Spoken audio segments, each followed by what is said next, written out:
Our next speaker has represented California's 4th congressional district since 2008. Before that, he spent 22 years in the California State Legislature. He's going to speak to us tonight on why dawn is breaking across America in 2014. Maybe just a few hours later, by the way, on the left coast. Let me introduce a great American, a great conservative, and making his return appearance, Congressman Tom McClintock.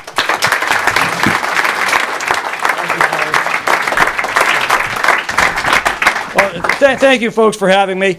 In January, Gallup reported that a record 66% of the American people believe that the federal government has become too big and too powerful. A little bit, you may want to grab that. Yep. Gallup reported that 66% of the American people felt that the federal government was too big and too powerful. Now think about that. That means that 66% of the American people are closet Republicans. In fact, I think you'd call them closet Tea Partiers. Clearly, the American people are going through a political epiphany. They've been taking a graduate-level course in Obamacare and Obamonomics, and lesson 1 is that those who have been the most supportive of this administration are the ones who have been the most harmed by its policies. Now, that's a political disconnect. It cannot last. What's going on out there? Even on the left coast of California, and yes, New York, there is one other state that is still more screwed up than yours. The left has overplayed its hand. It's overstayed its welcome. Its lurid tales of man-made global warming are sounding increasingly silly and shrill in the light of scientific rebuttal and contradictory data. Its massive spending and regulatory excesses have suppressed any meaningful economic recovery and created a debt that is burying us. Every American's having an up-close and personal encounter with Obamacare, and for the vast majority of them, it ain't pretty. The home utility bills are skyrocketing, and many are learning how to spell things like EPA and ESA and USFWS and NEPA. NSA spying and IRS intimidation are awakening many others. You know, we've been slowly losing the debate over the proper role and size and scope of government since Ronald Reagan left the scene. But Americans are now rediscovering those uniquely American virtues of individual liberty, constitutionally limited government, and personal responsibility that produced the happiest, most prosperous, and most productive republic in the history of mankind, and they want it back. They're searching for a party that can put these principles back to work, and for all of its flaws and foibles, the Republican Party is ideally suited and positioned to do so if we'll simply be true to ourselves and to our principles. You know, some say we'll do nothing and Obamacare will sink itself. But let me ask you, when has that strategy ever worked? In 1848, the Whigs decided not to adopt a party platform because they didn't want to annoy anyone. That was the last election they ever won. You know, some say we'll be more like the Democrats. But Reagan answered those folks years ago when he said, "I'm impatient with those Republicans who after the last election rushed into print saying we must broaden the base of our party," when what they meant was to fuzz up and blur even more the differences between ourselves and our opponents. Our people look for a cause to believe in, a new and revitalized second party, raising a banner of no pale pastels but bold colors which make it unmistakably clear where we stand on all of the issues troubling the people. You know, a few weeks ago, the House Natural Resources Committee held a hearing in the Central Valley of California that's been utterly decimated by environmental leftist policies. 1,000 people gathered to denounce those policies, and most of them spoke Spanish. In that region, a Republican just won the state Senate election, where 63% of the voters are Latino and 51% are Democrats. You know, we know how to revive an economy because we've done it many times before. You reduce the tax and regulatory burdens and restore freedom for consumers and investors to make their own decisions, and the economy grows. Increase those burdens and shift investment decisions to the government, and the economy stagnates. It's not that complicated. That's the difference between Apple Computer and Solyndra. That's the difference between FedEx and the post office. That's the difference between the Reagan recovery and the Obama recovery. We know how to guarantee prosperity for the next generation. Stop handing them the bills for this generation. You know, just 2 weeks ago, the House passed its fourth budget in a row to lift the crushing debt off the backs of our young people, and our message ought to be crystal clear. Give us the Senate and we can balance the budget. You know, we know how to lift children out of poverty with a good education. You take the bureaucracy and the unions out of the classrooms and put the parents back in charge. We see that success story every day in the charter schools of our inner cities. And we know what an energy-independent America looks like. It looks a lot like the economic boom that's going on in North Dakota with the lowest unemployment in the country. Reagan was right. Our people look for a cause to believe in. Freedom is that cause, and I think it's about to have a hell of a revival in a nation where 2/3 of the electorate now sees the government as too big and too powerful. Bottom line, freedom works. Let's put it back to work and the country with it. Thank you.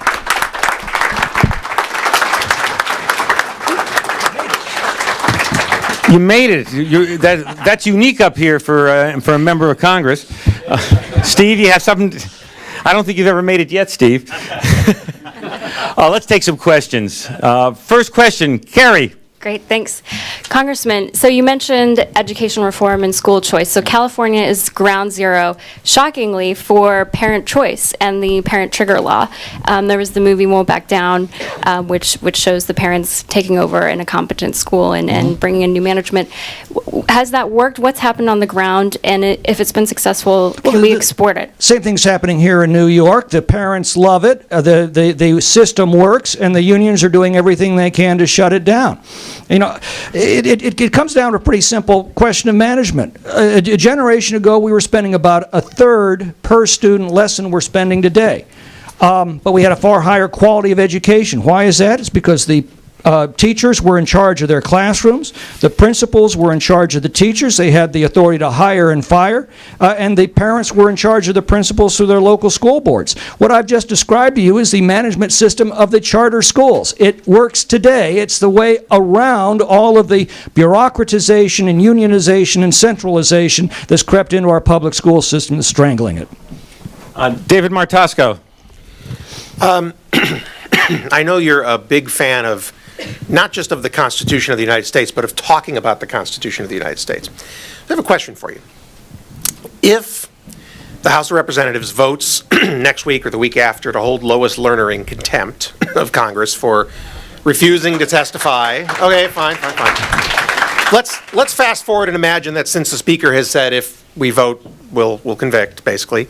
Let's imagine that happens for a moment. Then let's imagine, pardon me, that Eric Holder won't do anything about it. Let's just imagine that. And let's imagine for a moment that somebody even gets really, really gutsy, does happen occasionally, and tells the House Sergeant-at-Arms, go find Ms. Lerner. Then Ms. Lerner finds herself in a city lockup, and you've got the Attorney General, head of the Justice Department, calling the city lockup and saying, you got to let her out. And then you've got the House Sergeant-at-Arms saying, no, you don't have to let her out. You've got a constitutional crisis between the executive branch and the legislative branch. What the hell happens? Where is this headed?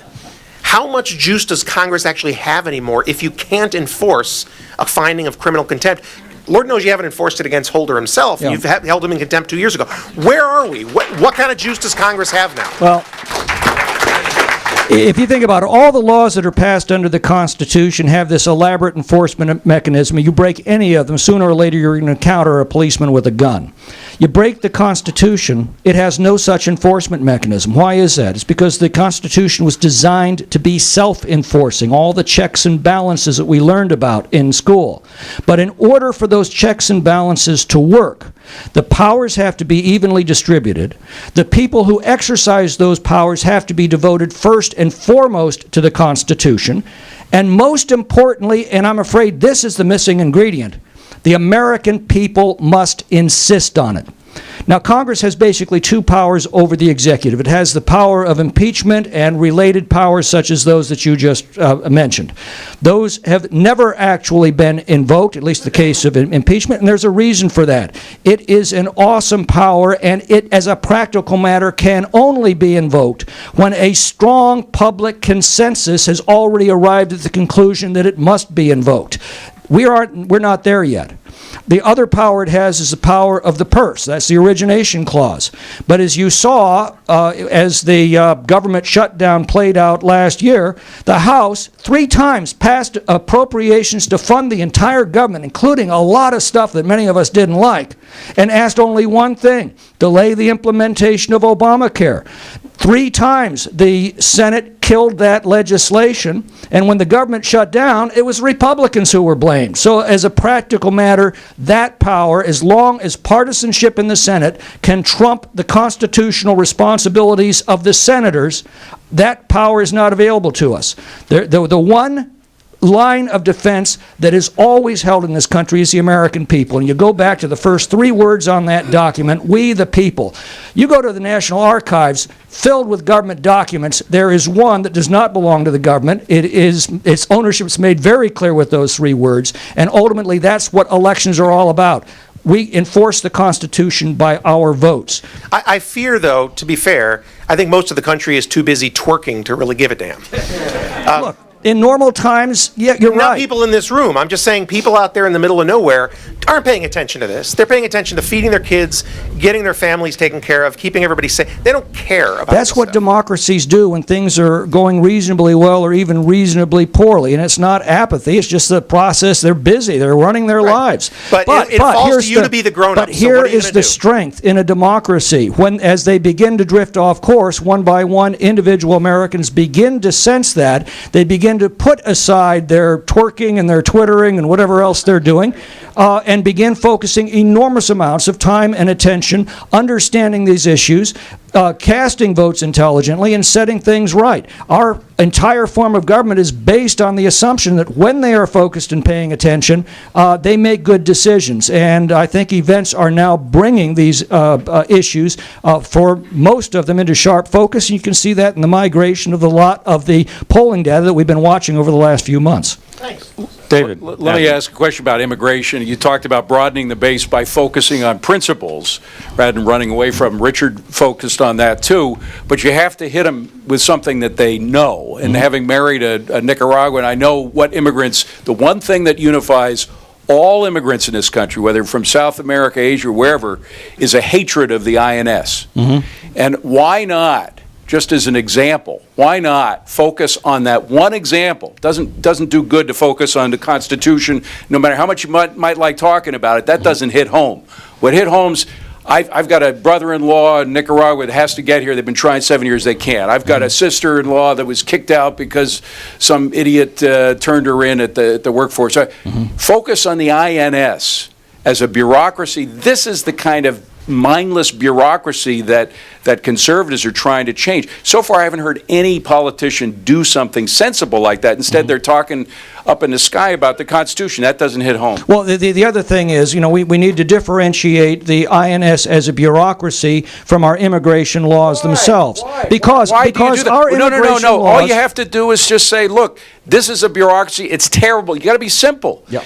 Bureaucracy, bad. Well, trying to get rid of it. It's that simple. But I'll tell you, I'll tell you, David, a lot of the immigrants that I talk to, they're the maddest about illegal immigration because they're the ones who stood patiently in line, obeyed all of our laws, came here with a sincere desire to become Americans, and they're watching 11 million people trying to cut in line in front of them. My sister-in-law is one of them, but you're getting caught in the weeds. The bottom line is they all have in common a hatred for the INS. Focus on that one issue. But that's the kind of bureaucracy that conservatives are trying to get rid of, the kind that you all know about and that is supported by the big government people. That's just a suggestion. Well, again, what I can tell you is I have found the legal immigrants, those people who came here in order to become Americans, are the angriest about illegal immigration, and I think that we need to appeal to them as well. One more short question from our panel. Well, I'm trying to get through the panel at least once. Well, it was sort of a follow on the immigration question, and that is, there's been some talk about sort of the history of immigration in this country, and that is that with the Bracero program and just historically, we have been very pro-immigrant.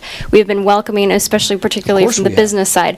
And so this recent push against illegal immigration, which I understand from the perspective that we need to protect sovereignty, we need to protect the rule of law, but it just seems like that shift happened rather quickly. So can you talk about that evolution and sort of why it happened? Because it actually seems like it was the leftist union leaders, like Cesar Chavez, who were very anti-immigrant, and it was the labor bosses who were against it. We have to make a sharp distinction between legal and illegal immigration. This nation was built upon immigration. We are a nation of immigrants. Every one of us is either an immigrant ourselves or we're the son or daughter of an immigrant.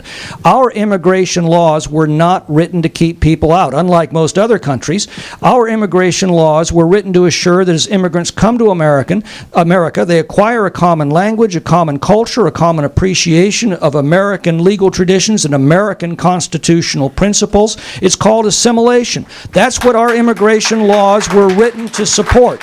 And if there are changes that need to be made, then we should make them. But if we allow illegal immigration, then there is no point to legal immigration, and the glue that holds this country together and unites us as one great people made from all of the peoples of the world, that is lost, and our country begins to disintegrate into divisions and factions. Let's take one quick question from our audience.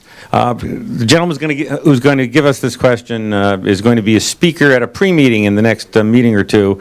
A fabulous topic, and we'll be announcing it. I'll hold it. Great. I'm Ken Abramowitz. Thank you for being rational and having common sense. We don't see it so often in Washington. But you did a great job discussing how to grow the economy, a great job discussing how to protect American values, but you didn't talk about foreign policy at all. And I had a question about Iran. Iran has promised to kill everybody in your district and in your state and our country. What are you doing to protect the people in your district from the existential threat of Iran?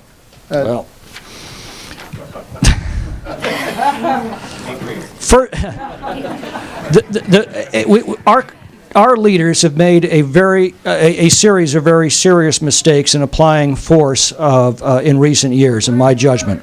One of them, well, I'm getting to that. One of them is going around the Congress. The founders were absolutely clear on this principle. James Madison, the father of the Constitution, said the single most important provision of that document is the provision that gives to the Congress and not to the President the authority to make the decisions over war or peace. The second mistake we have made is wars are not something to be taken lightly. If we are going to put our young people in harm's way, we owe it to them to put the full might and fury of the country behind them and to get that conflict over with as quickly as possible. When we place rules of engagement on those troops that essentially deny them the ability to fight back when they are attacked, something very, very bad has happened in our system. So until we, the question, I'm trying to. We have bled our country of its resources, of its blood, and of its will by failing to follow these principles. I believe, as Ronald Reagan did, that defense is not a budget question. We spend what we have to spend to defend our country. But in order to do so, we need to be very careful about the application of military force. Now, to get directly to your question, I believe with respect to Iran that we need to provide whatever material assistance Israel needs as a counterweight to that regime. But I also think that we need to be recognize far more the limitations of direct military engagement unless our country is attacked, unless we are willing to put our full resources behind that war and get it over with as quickly as possible. Your website, sir. TomMcClintock.com, or if it's easier, helptom.com. This is going to be a tougher crowd out there. Tom McClintock, Representative Tom McClintock. Our next speaker He's president of the Middle East Forum, and he's the publisher of the highly regarded Middle East Quarterly Journal. His writings include 5 books and over 10,000 articles. Wow. Do you ever sleep? It's been translated into 37 languages by him. Tonight, he's going to share his views with us about Middle East threats and American retreat. Daniel Pipes, come on up.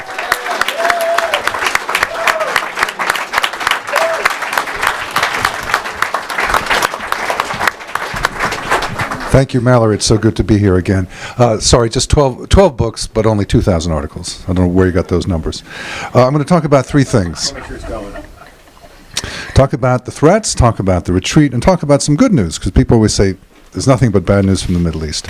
The Middle East is, as the last question suggested, the most troubled area of the world, and the one that is at this time the most threatening to us.